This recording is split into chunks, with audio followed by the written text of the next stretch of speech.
तो अभी हमने सीखा कि अगर डिस्क है और डिस्क v वेलोसिटी से जा रहा है, ओमेगा से रोटेट कर रहा है, v is equal to omega R है, यानी कि अगर परफेक्ट रोलिंग हो रहा है तो ये जो डिस्क है ये साइक्लॉयड पाथ को फॉलो करता है। साइक्लॉयड पाथ कैसा होता है? तो ये जो है साइक्लॉयड पाथ कुछ ऐसा है ना। मतलब जो लोअर मोस्ट पॉइंट है ये पहले यहाँ था और ये धीरे धीरे आकर के जब एक रिवोल्यूशन पूरा होने के बाद लोअर मोस्ट पॉइंट फिर से वापस यहाँ आ जाता है। अगर ये पॉइंट ए नीचे था, यहाँ पर ये पॉइंट ए ऊपर चला गया है और फिर से यहाँ पर वापस पॉइंट ए नीचे आ गया। तो ये जो टोटल साइक्लॉयड का ये जो पाथ का लेंथ है ये टोटल लेंथ हो जाता है 8 इंटू आर, और इतना ही डिस्टेंस ये ट्रैवल करता है, जिसमें से आर जो है वो डिस्क का रेडियस है। ठीक, अब जो है हम कैलकुलेट करेंगे कि रोटेशन में काइनेटिक एनर्जी कैसे होती है। Kinetic energy of a body. तो काइनेटिक एनर्जी कैलकुलेट करेंगे तो उसके लिए हमें पहले यह जानना होगा कि जो बॉडी है, जो ऑब्जेक्ट है, वो किस टाइप का मोशन कर रहा है। क्या ट्रांसलेशनल मोशन कर रहा है, रोटेशनल मोशन कर रहा है, या कंबाइंड मोशन कर रहा है। तो पहले अगर ऐसा हो कि ऑब्जेक्ट प्योर ट्रांसलेशनल मोशन कर रहा हो, है ना, प्योर ट्रांसलेशनल मोशन, तो जैसे राउंड ऑब्जेक्ट है तो इस राउंड ऑब्जेक्ट का हर पॉइंट v वेलोसिटी से जा रहा होगा आगे, है ना। हर पॉइंट जो है वो v वेलोसिटी से आगे की तरफ जा रहा होगा। तो इस केस में ट्रांसलेशनल काइनेटिक एनर्जी हम लोग लिखेंगे kT, और इसका जो वैल्यू आएगा हाफ बॉडी का मास इंटू v स्क्वायर, है ना। तो ट्रांसलेशनल काइनेटिक एनर्जी इतना होगा अगर ऑब्जेक्ट प्योर ट्रांसलेशनल मोशन कर रहा है। अब ऐसा हो सकता है कि इन प्योर रोटेशनल मोशन, है ना, अगर बॉडी जो है प्योर रोटेशनल मोशन कर रहा हो। रोटेशनल मोशन का मतलब हुआ कि इसका जो एक्सिस है ये एक्सिस फिक्स्ड कर दिया गया है ना। जैसे ये जो है एक रिजिड रॉड से अटैच कर दिया गया हो। अब इसका एक्सिस जो है वो आगे की तरफ मूव नहीं कर सकता, ये सिर्फ ओमेगा से रोटेट करेगा, है ना। तो इस केस में इसके पास जो रोटेशनल काइनेटिक एनर्जी आएगा, रोटेशनल काइनेटिक एनर्जी kr, वो हो जाएगा half I into omega square, where I is moment of inertia about axis of rotation। तो जिस एक्सिस के अबाउट बॉडी रोटेट कर रहा होगा उसी एक्सिस के about moment of inertia calculate करना है। और एंगुलर वेलोसिटी तो कोई भी एक्सिस लेंगे रिजिड बॉडी के ऊपर उतना ही आता है। Omega is angular velocity of the body about axis of rotation. जिस एक्सिस के अबाउट रोटेट कर रहा हो उसी एक्सिस के अबाउट ओमेगा भी लेना चाहिए, उसी एक्सिस के अबाउट मोमेंट ऑफ इनर्शिया भी लेना चाहिए। अच्छा, अब तीसरी पॉसिबिलिटी ये बनती है कि ऑब्जेक्ट जो है कंबाइंड मोशन कर रहा हो, इन कंबाइंड मोशन। तो कंबाइंड मोशन में क्या होगा कि ये जो ऑब्जेक्ट है, अब इसका centre of mass VCM velocity से जा रहा होगा और सेंटर ऑफ मास के अबाउट पूरा बॉडी एंगुलर वेलोसिटी ओमेगा से रोटेट कर रहा होगा। तो जैसा कि इसको हमने पहले समझा था कि इसको प्योर ट्रांसलेशन और प्योर रोटेशन का कॉम्बिनेशन माना जाता है ना। तो इसको माना जाता है कि pure translation, pure translation, translational motion, और ये हो गया प्योर रोटेशनल मोशन। तो ट्रांसलेशनल मोशन में हर पॉइंट VCM वेलोसिटी से चल रहा होगा और प्योर रोटेशन में क्या होता है, मान लेते हैं ये एक्सिस जो है फिक्स्ड है, तो इसके अबाउट हर पॉइंट रोटेट कर रहा होगा, है ना। हर पॉइंट जो है ये रोटेट कर रहा है और एक्सिस फिक्स्ड है। तो total kinetic energy is equal to translational kinetic energy plus rotational kinetic energy. Translational लिखेंगे तो half m into VCM square.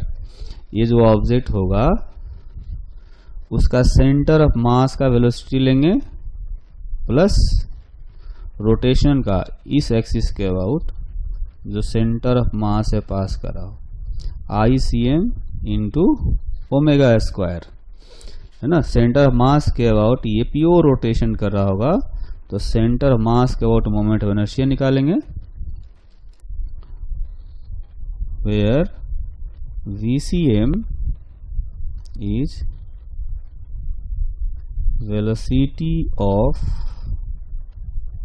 center of mass of the body and ICM is moment of inertia of the body about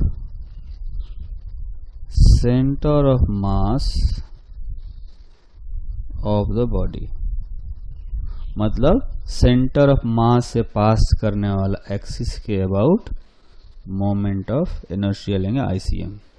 तो इस case में kinetic energy आया half m VCM square और इस case में आया half ICM into omega square, और इन दोनों को हमने ऐड कर दिया तो ये टोटल काइनेटिक एनर्जी जो है ये आ गया, है ना।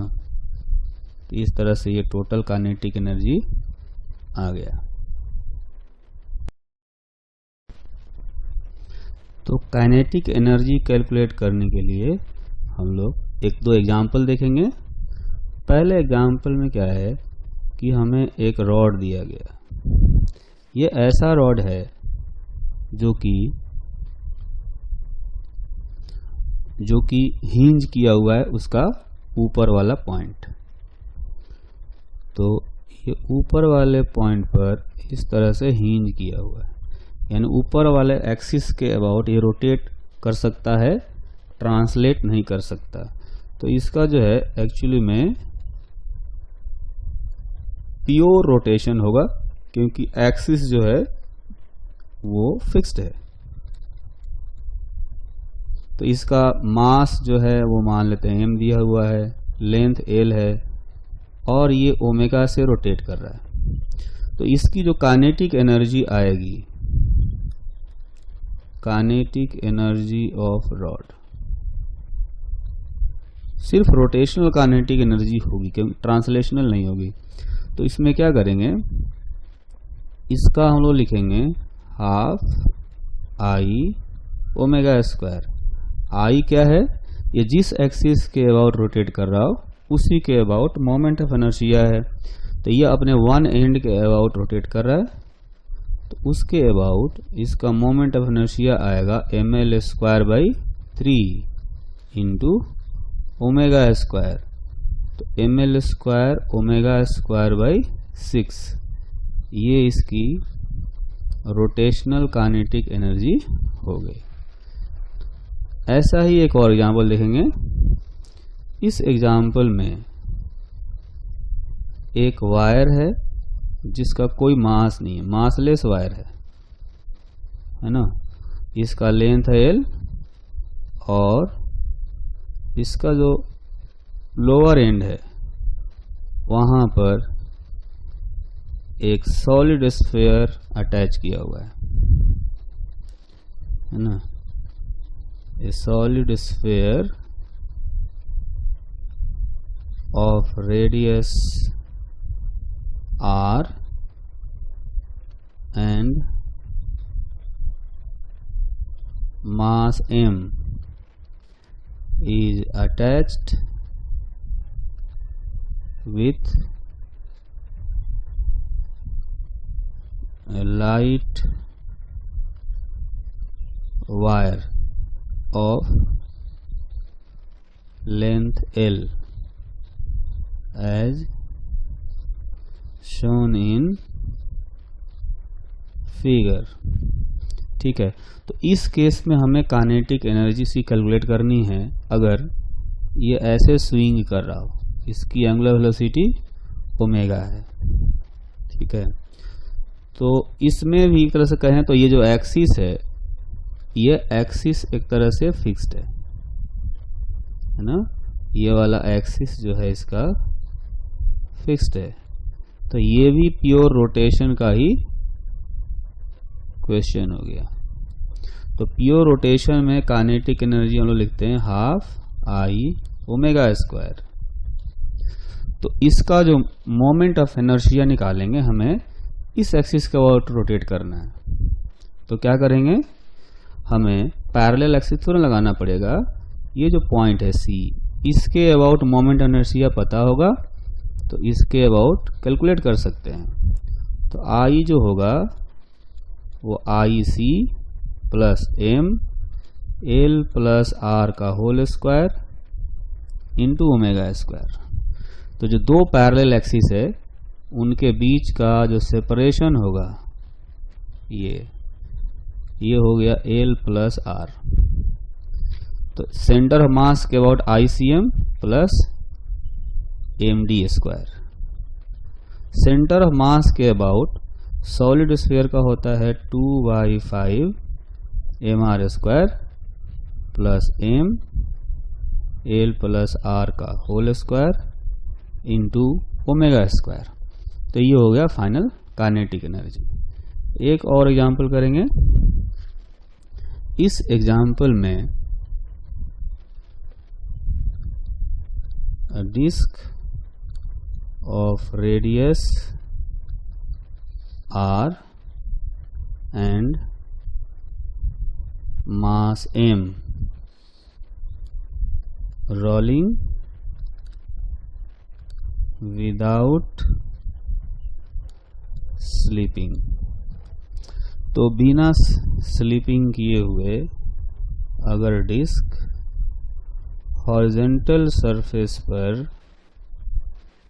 रोल कर रहा है ना, तो इसके सेंटर ऑफ मास की भी कुछ वेलोसिटी होगी।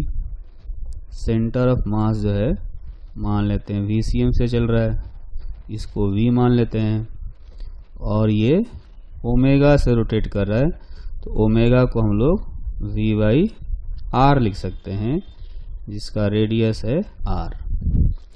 तो इसकी जो काइनेटिक एनर्जी हम लोग लिखेंगे, इसमें ट्रांसलेशनल प्लस रोटेशनल दोनों आएगा।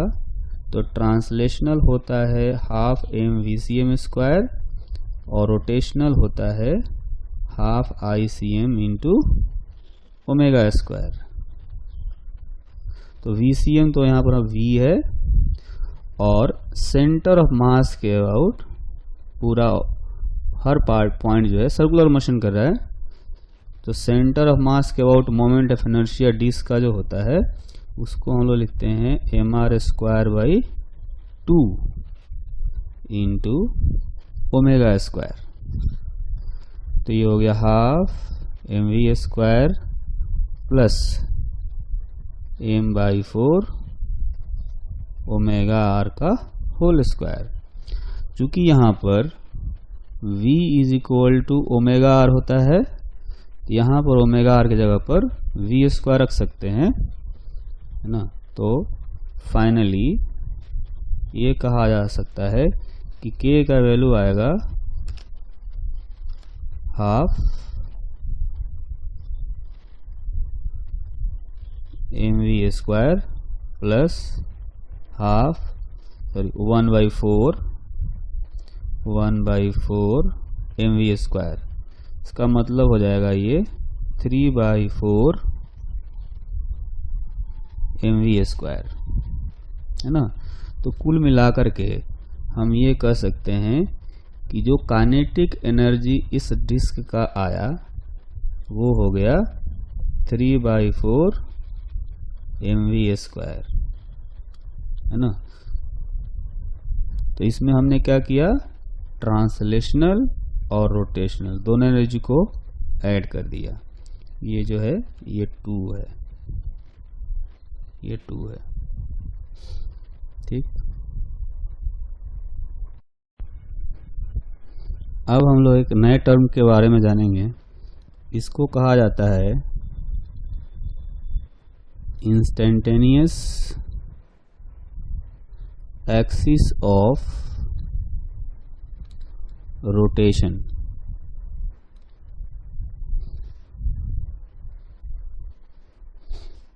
है ना। ये ऐसा एक्सिस है जिसके अबाउट बॉडी जो कंबाइन मोशन में होगा वो भी प्योर रोटेशन करता हुआ दिखता है। तो इसका पहले डिफिनीशन समझ लेते हैं। It is an axis about which a body in combined motion, combined motion मतलब translational motion plus rotational motion appears to be in pure rotational motion, ठीक है। तो जो बॉडी कंबाइन मोशन कर रहा होगा वो भी उस एक्सिस के अबाउट, इंस्टेंटेनियस एक्सिस के अबाउट प्योर रोटेशनल मोशन करता हुआ दिखेगा, है ना। तो instantaneous axis of rotation locate कैसे करेंगे? तो लोकेट करने के लिए हम लोग क्या करेंगे, to locate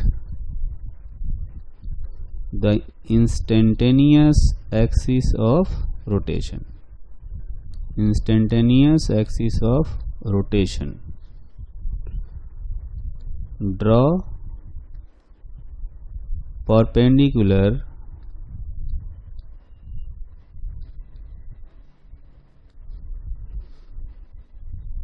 on velocities of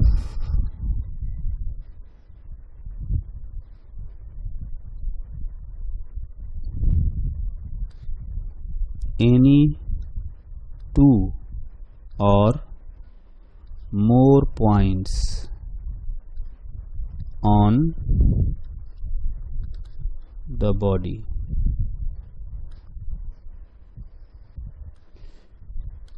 The intersection point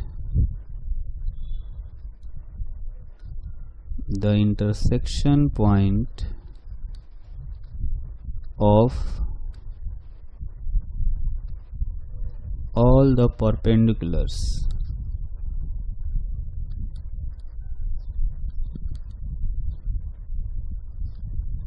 is the required instantaneous axis of rotation. तो क्या करेंगे, जो भी बॉडी कंबाइन मोशन कर रहा होगा उसके डिफरेंट पॉइंट की वेलोसिटी डिफरेंट होगी, सब पर हम लोग परपेंडिकुलर डाल सकते हैं, और परपेंडिकुलर का इंटरसेक्शन पॉइंट जो होगा वही इंस्टेंटेनियस एक्सिस ऑफ रोटेशन कहलाता है।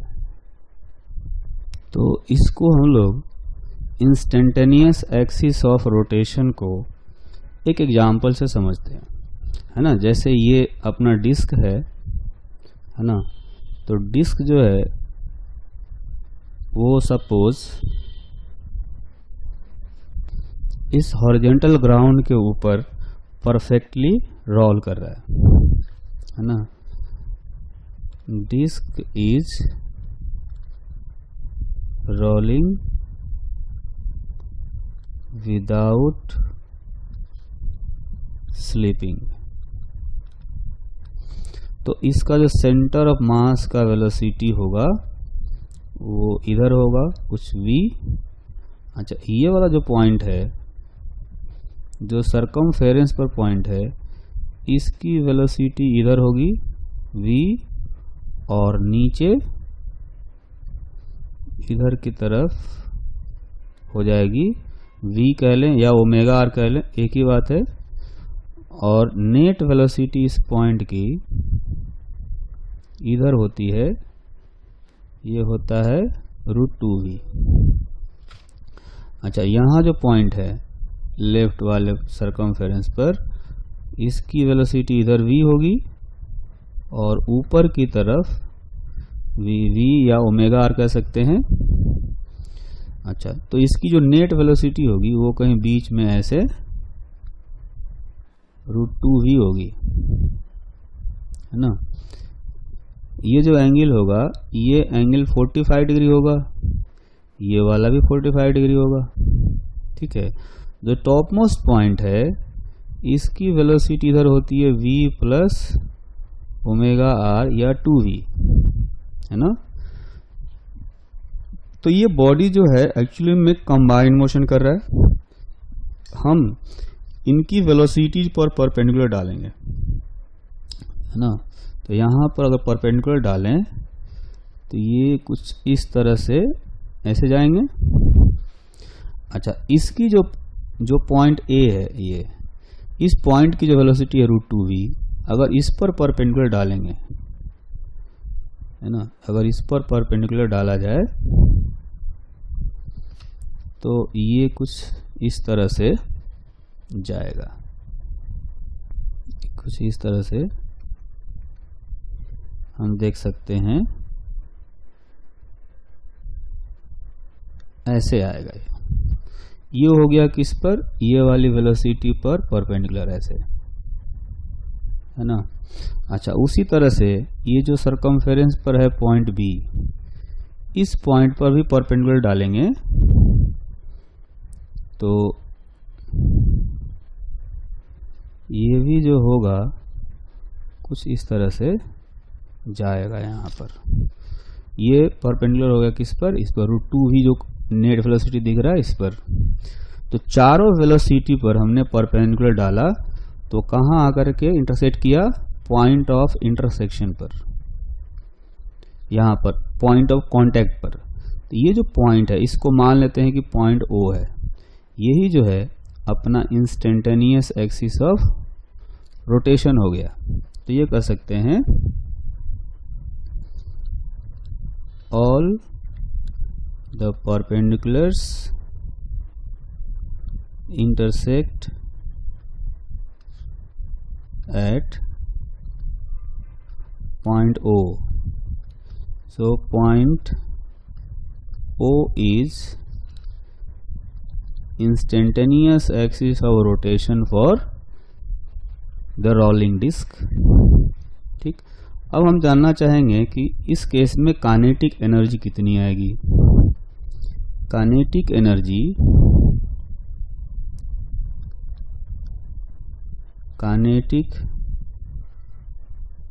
Energy of disc is equal to, चूंकि हमने O को इंस्टेंटेनियस एक्सिस ऑफ रोटेशन माना है और इसके अबाउट जो डिस्क है वो प्योर रोटेशन कर रहा होगा, है ना, प्योर रोटेशनल काइनेटिक एनर्जी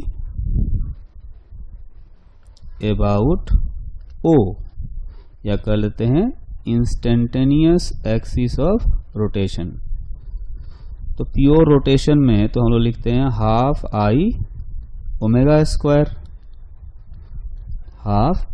तो डिस्क का moment of inertia point O के अबाउट कितना होगा। अगर ये इसका सेंटर है C, तो मोमेंट ऑफ इनर्शिया लिखेंगे I C plus M R square, तभी तो पॉइंट O के अबाउट मोमेंट ऑफ इनर्शिया आएगा, है ना। ये जो मोमेंट ऑफ इनर्शिया हम लेंगे वो O के अबाउट लेंगे, पॉइंट O के अबाउट। तो इसको I C plus M D square parallel axis theorem apply करके कैलकुलेट कर सकते हैं, है ना। सेंटर ऑफ मास के अबाउट पता था, इसके अबाउट निकाल सकते हैं, इनटू ओमेगा स्क्वायर। तो सेंटर ऑफ मास के about M R square by 2 होता है डिस्क का moment of inertia, plus M R square into omega square, और ये हो जाएगा half 3/2 M R square into omega square, मतलब 3/4 एम इंटू ओमेगा आर का होल स्क्वायर, तो 3/4 एम वी स्क्वायर, है ना।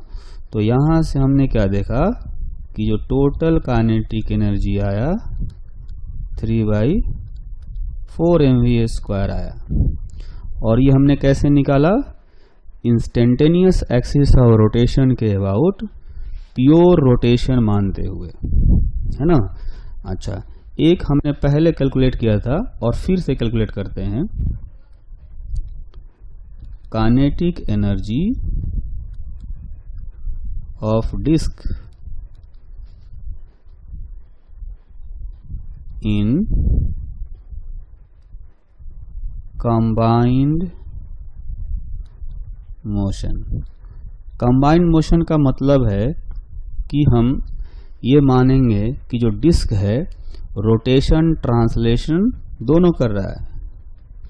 तो पहले हमने ये जो है ये पहले हम लोग एक बार कैलकुलेट कर चुके हैं। अगर यहाँ पर देखें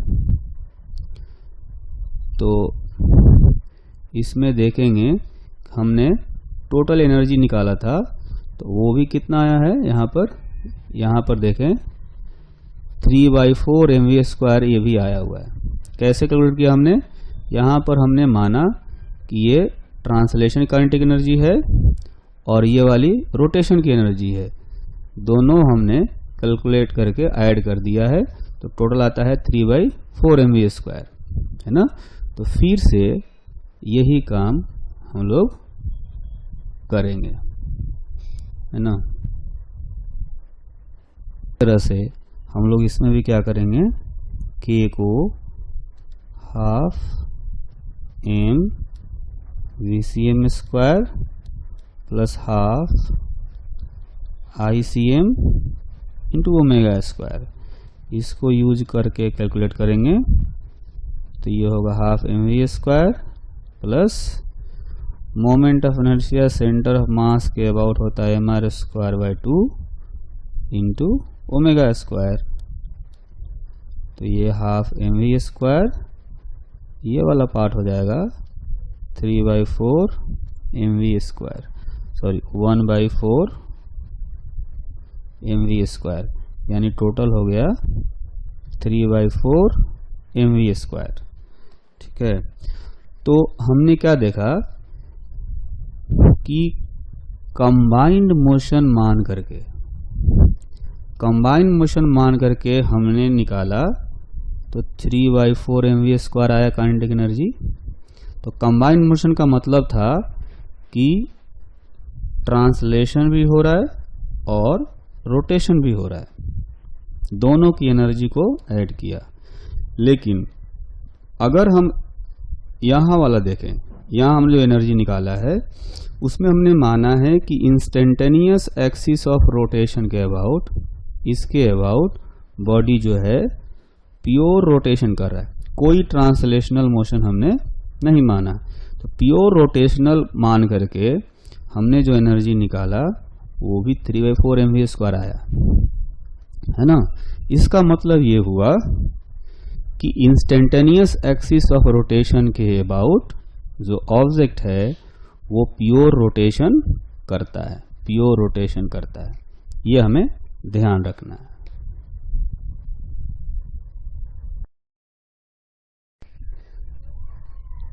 तो नेक्स्ट एग्जाम्पल में हमें एक रॉड दिया गया है ना।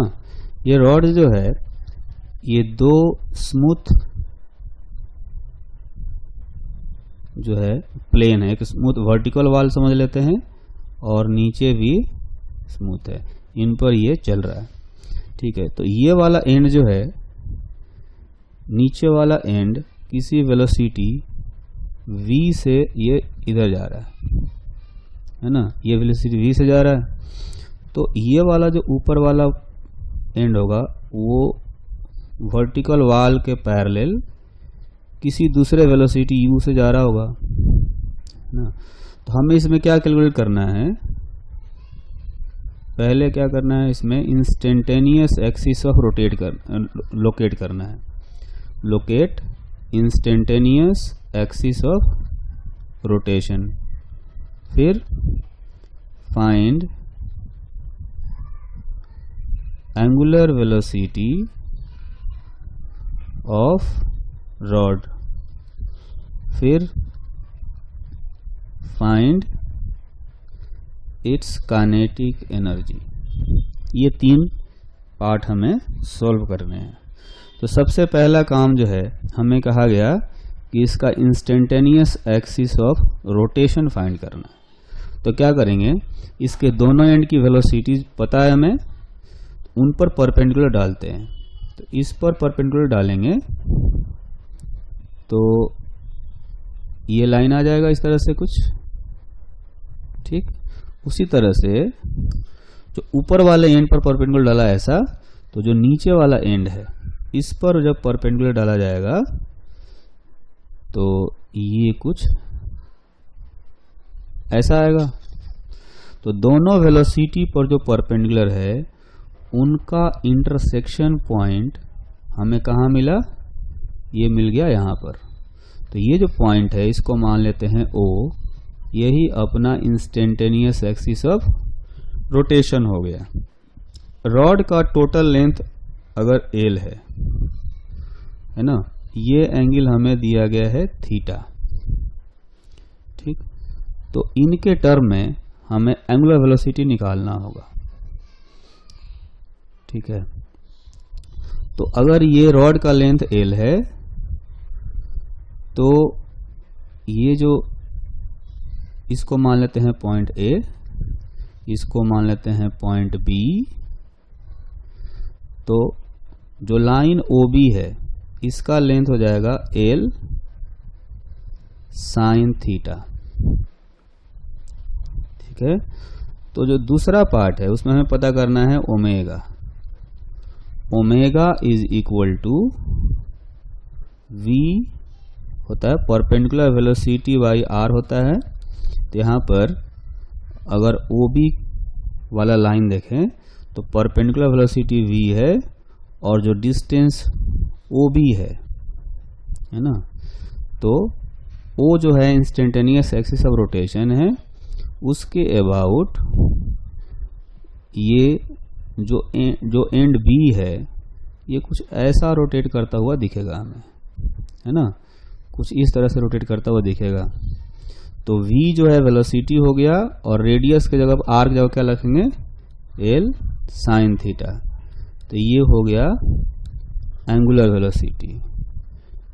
उसके बाद हमसे पूछा गया काइनेटिक एनर्जी। तो काइनेटिक एनर्जी निकालना हो तो हम लोग क्या करेंगे, इसमें निकालेंगे pure rotational kinetic energy of rod about instantaneous axis of rotation O. तो प्योर रोटेशन हम लोग क्या करेंगे, half moment of inertia about O into omega square, क्योंकि इंस्टेंटेनियस एक्सिस ऑफ रोटेशन के अबाउट प्योर रोटेशनल मोशन होता है। तो हाफ, अगर हमें ओ के अबाउट इस फिगर में देखें तो ओ के अबाउट हमें मोमेंट ऑफ इनर्शिया निकालना है।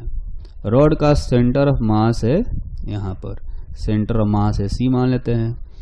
तो सी से ओ का जो डिस्टेंस है वो हो जाएगा L/2, है ना। एक्चुअली में ये एक रेक्टेंगल बन रहा है ना, और ये हो गया एक बड़ा सा डायगोनल। तो डायगोनल का रॉड का लेंथ, रॉड भी डायगोनल ही एक, तो रॉड का लेंथ L होगा, तो OD ये डिस्टेंस भी L हो जाएगा। सेंटर ऑफ मास बिल्कुल बीच में है, तो यहाँ से यहाँ तक का डिस्टेंस ये L/2 हो जाएगा, O से C तक का। तो हमें अगर O के अबाउट मोमेंट ऑफ इनर्शिया निकालना हो, इसके अबाउट मोमेंट ऑफ इनर्शिया निकालना हो, तो पैरेलल एक्सिस थ्योरम लगाएंगे। C के अबाउट पहले से पता होगा, जो सेंटर ऑफ मास है, तो पैरेलल एक्सिस थ्योरम लगाएंगे। C के अबाउट पता है तो O के अबाउट पता कर सकते हैं। कैसे, IC plus md² into omega square, half centre of mass. IC जो है सेंटर ऑफ मास के अबाउट हो गया, तो ये रॉड का होता है ml²/12 प्लस m। d क्या होता है, दोनों पैरेलल एक्सिस के बीच का सेपरेशन। एक एक्सिस जो है O पर है और दूसरा एक्सिस C पर है, तो दोनों के बीच में जो सेपरेशन है वो d, वो L/2 के इक्वल आएगा। तो d का वैल्यू L/2 रखेंगे, तो d का वैल्यू यहाँ पर हम लोग L/2 रख देंगे का whole square into omega square. तो ये हो जाएगा हाफ इंटू ये आ जाएगा ml²/3 इंटू ओमेगा का वैल्यू यहाँ से रख देते हैं। यहाँ जो हमने ओमेगा का वैल्यू कैलकुलेट किया है v/L साइन थीटा, इसमें रखेंगे v/L साइन थीटा का होल स्क्वायर। तो ये आएगा अपना mv²/6 साइन स्क्वायर थीटा। तो टोटल काइनेटिक एनर्जी जो है इस रॉड का वो इतना हो गया। इसमें हमने क्या किया, इस इंस्टेंटेनियस एक्सिस ऑफ रोटेशन का यूज किया है ना। और इंस्टेंटेनियस एक्सिस के अबाउट रॉड जो है प्योर रोटेशन कर रहा होगा, और इसलिए हमने ओमेगा भी आसानी से निकाल लिया और काइनेटिक एनर्जी भी निकाला। तो प्योर रोटेशनल मोशन मानते हुए कैलकुलेट किया है।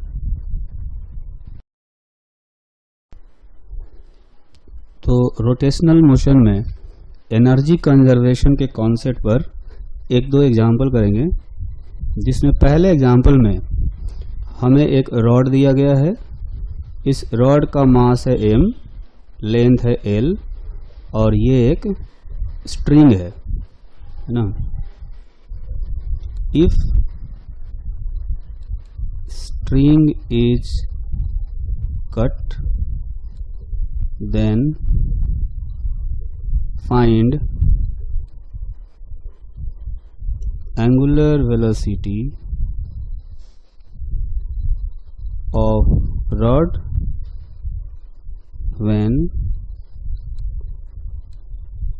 it becomes vertical। तो ये जो रॉड है अभी तो हॉरिजॉन्टल है, जब ये वर्टिकल हो जाएगा, है ना, जब ये रॉड वर्टिकल हो जाएगा कुछ ऐसा,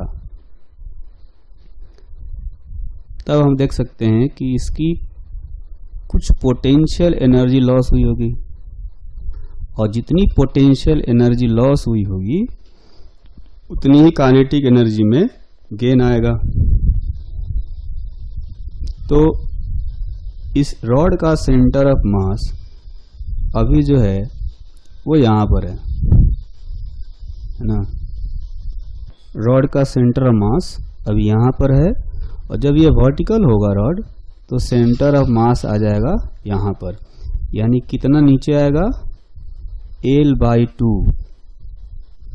L/2 डिस्टेंस ये पहले से नीचे आ जाएगा इतना। तो इसकी जो पोटेंशियल एनर्जी लॉस होगी, loss in gravitational potential energy is equal to gain in rotational kinetic energy of rod. तो इसकी जो पोटेंशियल एनर्जी लॉस होगी उसको हम लोग लिख सकते हैं mg इंटू L/2, क्योंकि L/2 इसका सेंटर ऑफ मास नीचे आया है। इसकी काइनेटिक एनर्जी में जो गेन होगी वो हो जाएगी हाफ I ओमेगा स्क्वायर। सिर्फ चूंकि इसका एक्सिस तो फिक्स्ड है इसलिए प्योर रोटेशनल मोशन कर रहा होगा, और प्योर रोटेशनल मोशन में काइनेटिक एनर्जी हम लोग लिखते हैं half I omega square. Initial kinetic energy था इसका 0, हाफ I का वैल्यू जो है वो लिख सकते हैं mL²/3। क्यों? क्योंकि जो रॉड है अपने एंड के अबाउट रोटेट कर रहा है, तो इसका moment of inertia one and के अबाउट होता है mL²/3 इंटू ओमेगा स्क्वायर। तो यहाँ से हम लोग निकाल सकते हैं कि ओमेगा का जो वैल्यू आएगा वो आ जाएगा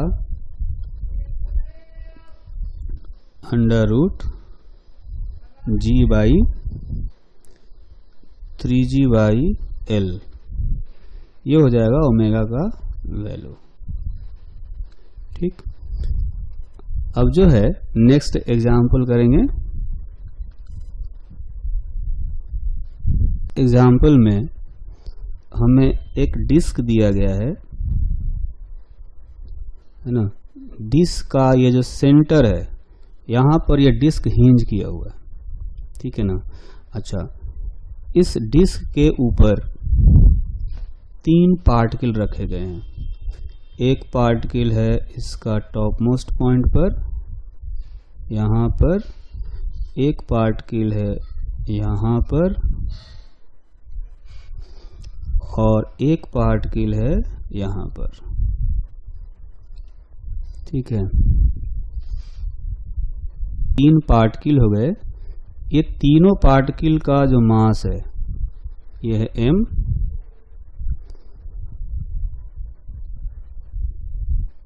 और जो डिस्क है डिस्क का मास है m is equal to 2m, है ना। अच्छा, डिस्क का रेडियस जो है ये है r, और डिस्क जो है ये वर्टिकल प्लेन में है, इसका जो एक्सिस है जो कि सेंटर से पास कर रहा है वो हॉरिजॉन्टल है ना। Disc is free to rotate इन vertical plane about a horizontal axis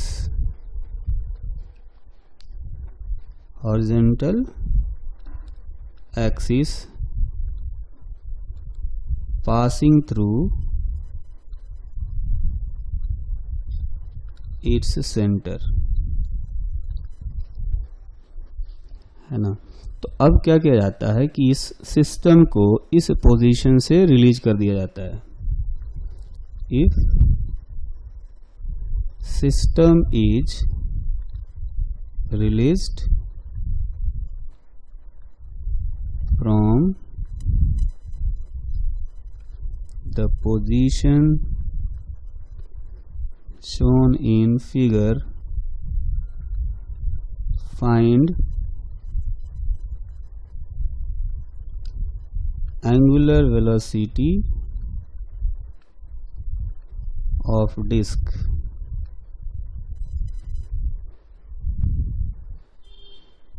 when it is maximum। तो जब इसकी एंगुलर वेलोसिटी मैक्सिमम होगी, उस मैक्सिमम एंगुलर वेलोसिटी को हमें कैलकुलेट करना है, ठीक है। तो मैक्सिमम एंगुलर वेलोसिटी कब होगी? जब सिस्टम का जो पोटेंशियल एनर्जी है वो मिनिमम हो जाएगा, है ना। इसके पास जो सिस्टम है उसके पास दो तरह की एनर्जी हो सकती है, काइनेटिक एनर्जी और पोटेंशियल एनर्जी। तो काइनेटिक एनर्जी मैक्सिमम तब होगी जब पोटेंशियल एनर्जी मिनिमम होगी, और पोटेंशियल एनर्जी मिनिमम तब होगा जब ज़्यादा से ज़्यादा मास नीचे आ गया हो। यानी कि देखने से फिगर में लग रहा है कि जब यह सिस्टम 90 डिग्री से रोटेट करेगा एंटी क्लॉकवाइज डायरेक्शन में, इस तरह से रोटेट करेगा, और जब 90 डिग्री से रोटेट कर जाएगा तब इसकी पोटेंशियल एनर्जी मिनिमम होगी, और उसी इंस्टेंट पर एंगुलर वेलोसिटी मैक्सिमम होगी। कंडीशन में जब पोटेंशियल एनर्जी मिनिमम होगी तो इस फिगर से समझते हैं कि उस केस में एक पार्टिकल यहाँ पर कहीं होना चाहिए, इसका मास m है। दूसरा पार्टिकल कहीं यहाँ पर होना चाहिए, इसका भी मास m है। और जो एक पार्टिकल होगा वो यहाँ पर आएगा, इसका भी मास m है। तो इसमें हम देख सकते हैं कि जो सिस्टम है 90 डिग्री से रोटेट कर गया है ना, कि जो मास इस हाईएस्ट पॉइंट पर था वो 90 डिग्री से रोटेट करके यहाँ पर आ गया है, ठीक है। और जो यहाँ था वो रोटेट करके लोएस्ट पॉइंट पर आ गया, और जो लोएस्ट पॉइंट पर था वो रोटेट करके ऊपर चला गया है ना। तो इस कंडीशन में पोटेंशियल एनर्जी मिनिमम होगा। तो हम लोग क्या करेंगे, यहाँ भी loss in potential energy is equal to gain in kinetic energy, इस कॉन्सेप्ट को अप्लाई करेंगे तो देखेंगे कि जो पोटेंशियल एनर्जी है हर छोटे छोटे मास का, हर छोटा जो मास है वो 90 डिग्री से रोटेट कर गया है, ठीक है। तो जो सबसे ऊपर था, टॉप मोस्ट पॉइंट पर था यहाँ पर, वो आ गया यहाँ पर, तो उसकी पोटेंशियल एनर्जी लॉस हो गई mgr, है ना। अच्छा, जो यहाँ था वो आ गया नीचे, तो वो भी r हाइट नीचे आया है, तो उसकी पोटेंशियल एनर्जी लॉस हो गई है mgr, ठीक। अच्छा, जो पार्टिकल लोवेस्ट पॉइंट पर था वो ऊपर चला गया है, तो उसकी पोटेंशियल एनर्जी बढ़ी है क्योंकि r डिस्टेंस से ये ऊपर चला गया है, तो माइनस mgr, इतनी पोटेंशियल एनर्जी इसकी बढ़ गई। तो नेट लॉस जो है वो इतना हुआ है पोटेंशियल एनर्जी में, is equal to gain in kinetic energy. इतनी काइनेटिक एनर्जी अभी सिस्टम के पास आई होगी, और पहले कितनी थी? पहले 0 थी जब रिलीज किया गया था। तो इसको अगर सिंप्लीफाई करें तो loss in potential energy total हुआ mgr हाफ। अच्छा, मोमेंट ऑफ इनर्शिया लिखेंगे, यहाँ हम ध्यान देंगे कि जो डिस्क है उसका पोटेंशियल एनर्जी लॉस नहीं हुआ है, उसका सेंटर ऑफ मास पहले जिस हाइट पर था उसी हाइट पर अभी भी है, तो उसका पोटेंशियल एनर्जी में कोई लॉस नहीं आया। लेकिन काइनेटिक एनर्जी उसके पास भी आएगी। तो हम क्या करेंगे, अगर सपोज ये जो है ओमेगा से रोटेट करना शुरू करता है सिस्टम, तो मोमेंट ऑफ इनर्शिया पहले हम लोग डिस्क का लिखेंगे, ये हो जाएगा mr²/2। अच्छा, एक पार्टिकल का इससे डिस्टेंस है r, तो उसका मोमेंट इनर्शिया हो जाएगा mr², है ना। ऐसे 3 पार्टिकल हैं अपने पास, तो तीनों का मोमेंट ऑफ इनर्शिया ऐड कर देंगे इनटू ω²। तो mgr इज इक्वल टू 1/2। तो ये जो डिस्क है इसका मास हमें दिया गया है 2m, तो ये लिखेंगे 2mr²/2 प्लस ये सारे मिल करके हो गए 3mr² इंटू ω²। ये 2 कैंसिल हो गया, है ना। तो ओमेगा का जो वैल्यू आएगा यहां से, वो हम देख सकते हैं कि ये हो जाएगा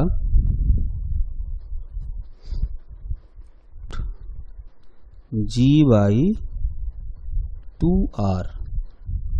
इतनी एंगुलर वेलोसिटी हो जाएगी पूरे सिस्टम की, और ये जो होगा ये मैक्सिमम एंगुलर वेलोसिटी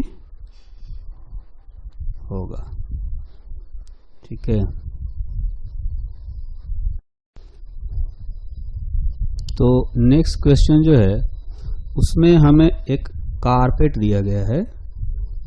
ये कारपेट को सिलिंड्रिकल फॉर्म में इसको रोल कर दिया गया है ना। तो इसका जो रेडियस है ये है r, ठीक। फिर ये अनरोलिंग करता है, इसको एक हल्का सा पुश दिया जाता है जिससे कि ये अनरोलिंग इसका शुरू हो जाता है, और अनरोलिंग होते हुए जब इसका रेडियस डिक्रीज हो करके r/2 हो जाता है, तब इसकी वेलोसिटी हमें फाइंड करनी है, ठीक है। तो जो क्वेश्चन है, ये क्वेश्चन ये है कि a carpet of mass m made of inextensible material is rolled along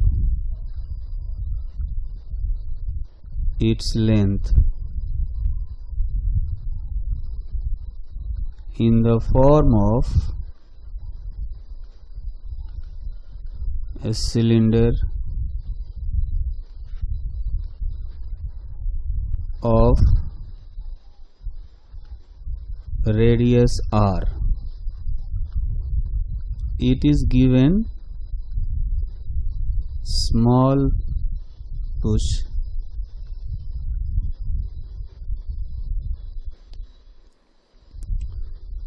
so that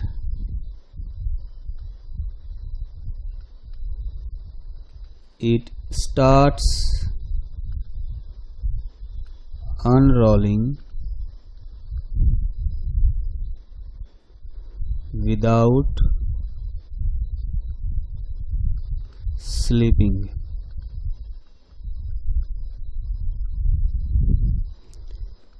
Find horizontal velocity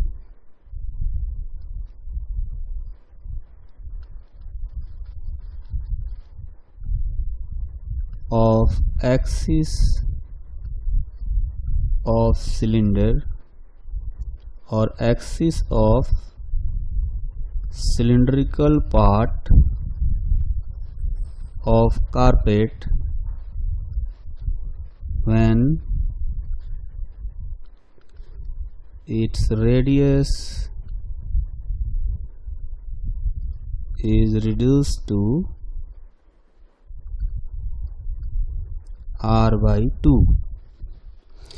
तो इसमें हम लोग क्या करेंगे, इसमें हम लोग एनर्जी कंजर्वेशन अप्लाई कर सकते हैं। ठीक है, तो अगर यहां पर कारपेट का टोटल मास m होगा तो यहां पर जो मास है वो कितना होना चाहिए, यहां पर मास m/4 होना चाहिए, है ना। ऐसा मान सकते हैं कि जो भी मास है वो यूनिफॉर्मली क्रॉस सेक्शन पर डिस्ट्रीब्यूटेड है ना। तो यहां पर मास लिखेंगे तो लिखा जाएगा sigma into pi R square, और यहां पर मास लिखेंगे तो सिग्मा इंटू पाई r/2 का होल स्क्वायर, है ना। तो यहां पर एरिया चूंकि 1/4 है तो मास भी 1/4 हो गया होगा। ठीक, अब यहां पर हम लोग क्या करेंगे, फिर से loss in potential energy is equal to gain in kinetic energy. ठीक है, इस कॉन्सेप्ट को अप्लाई करेंगे, मतलब एनर्जी कंजर्वेशन हम लोग अप्लाई करेंगे। ठीक है, तो उसके लिए हम लोग क्या करते हैं कि जो हॉरिजॉन्टल सरफेस है यहां पर ग्रेविटेशनल पोटेंशियल एनर्जी 0 मान लेते हैं। ये हमारा रेफरेंस लाइन है। तो जो पहले पोटेंशियल एनर्जी था वो था mg इंटू आर, है ना। इस केस में जो सेंटर ऑफ मास था वो ग्राउंड से r हाइट पर था, तो पोटेंशियल एनर्जी mgr हो गया, माइनस अभी कितना पोटेंशियल एनर्जी बचा होगा जब ग्राउंड से इसका सेंटर ऑफ मास का हाइट है r/2। तो इस केस में मास तो हो गया है कितना, m/4, तो मास m/4 into g into height जो है r/2, है ना। यहां पर पोटेंशियल जो बचा होगा mass into g into height r/2, तो ये पोटेंशियल एनर्जी अभी बची हुई है is equal to gain in kinetic energy. अब ये जो सिलिंड्रिकल पार्ट है इसके पास हमने मान लिया वेलोसिटी v है और ये एंगुलर वेलोसिटी ओमेगा है, तो इसकी काइनेटिक एनर्जी जो होगी वो रोटेशनल और ट्रांसलेशनल दोनों होगी ना।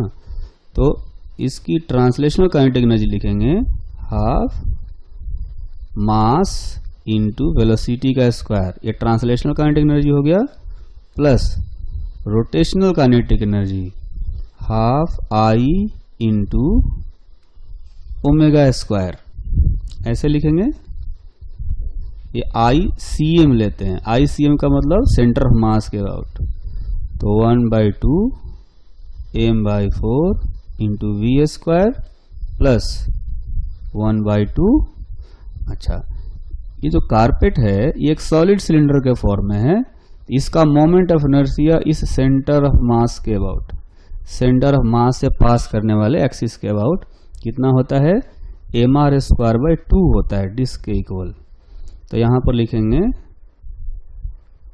m मास इंटू रेडियस का स्क्वायर डिवाइडेड बाई 2, ये हो गया mr²/2। अच्छा, जो ओमेगा है ओमेगा को लिख सकते हैं v डिवाइडेड बाई रेडियस, है ना। यहां पर जो होगा देखेंगे जो v होगा ओमेगा इंटू रेडियस r/2, इसके इक्वल होना चाहिए। तो ओमेगा का वैल्यू कितना यहां से निकालेंगे, v/r/2, तो ये हमने ओमेगा का वैल्यू रख दिया, फिर इसका स्क्वायर कर देंगे। तो ये जो है कुल मिलाकर के अगर हम इसको सिंप्लीफाई करें तो इधर वाला जो पार्ट आएगा ये आएगा 7mgr/8, ठीक। अच्छा, और इधर वाला जो पार्ट आएगा ये हो जाएगा 3mv² 2। तो ये वाला पार्ट जो आएगा 3mv² / 16 आ जाएगा। तो इसको थोड़ा सा सिंप्लीफाई करेंगे, ये 8 और ये 16 कैंसिल होंगे तो 2 आएगा। तो फिर यहाँ से ये m और ये m कैंसिल कर सकते हैं, तो v का जो वैल्यू आएगा वो आएगा 14gr/3 का रूट। तो ये हो गया आंसर अपना। और ये जो इसकी जो वेलोसिटी आएगी अब वो इतनी √14gr/3 के इक्वल हो चुकी होगी, इतना।